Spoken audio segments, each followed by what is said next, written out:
Mga boss, meron na naman tayong top warrior. Ibig sabihin parang ano to top up king. Yun, pero dito ang kagandahan, merong top 1 to 3 makaka-receive ng same reward. Yan no. 100k power, 32,000 naman. 32.8 naman yung attack, tapos may attack bonus 4%.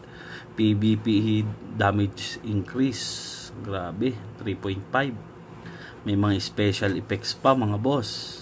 So okay, check natin. Boom, panis. Uy, ano itsura nito? Uy, aba,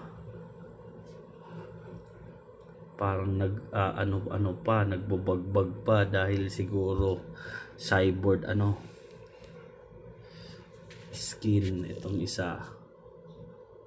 Boom, panis. Uy, ganda rin kulay blue. Ayos mga boss pag nag-top up kayo na nag-consume kayo ng top up, yun, papasok na dito sa top up king. Maka 11 to ka lang may reward ka na.